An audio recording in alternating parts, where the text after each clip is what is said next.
पंहिंजे जिस्म ते पंहिंजी जान ते ज़ुल्म करे जॾहिं तो वटि अचनि ऐं तुंहिंजो वसीलो वठनि दुआ घुरनि मां अल्लाह उन्हनि खे माफ़ करे छॾींदुसि। असां मुस्लमाननि जे लाइ वॾियूं सआदतूं आहिनि।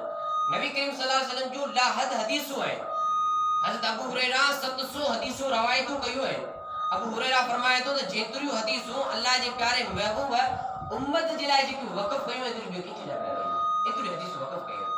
हज़रत अनस खां रवायत आहे त नबी करीम सल्लल्लाहु अलैहि वसल्लम फरमाइनि था त जे मुस्लमान हिकिड़ो दुरूद मुंहिंजे मथां पढ़ियो अल्लाह उन जे मथां 10 रहमतूं मोकिले थो।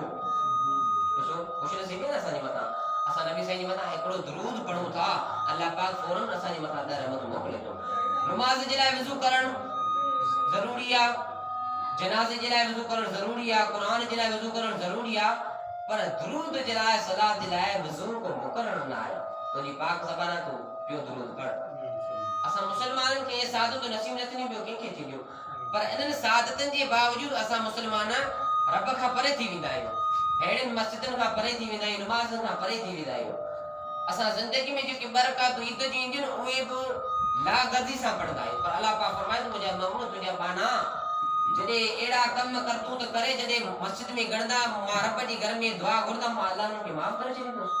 ऐं मां अलाह ॿियनि अंदरि न आहियां, मां अलाह जो खज़ानो खुटण वारो न आहे। दुनिया जा खज़ाना ख़तम थी वेंदा, पर मां अलाह जो उहो वाहिद खज़ानो आहे जो कानो मुस्लमान राति जो घुरे मां अलाह खां मां अलाह उनखे ॾींदुसि, सभु शइ ॾींदुसि। ॾिसो कि आम माण्हू जो तव्हांखे मिसाल ॾियां सम्झाइण जे लाइ, आम के माण्हू जो या के वॾेरे जो ऑफिसर जो को माण्हू गुनाह कंदो आहे, उनजो नुक़सानु कंदो आहे या उनजी बनी फमाईंदो आहे त उनजे घर वञी उन खां माफ़ी वठंदो आहे।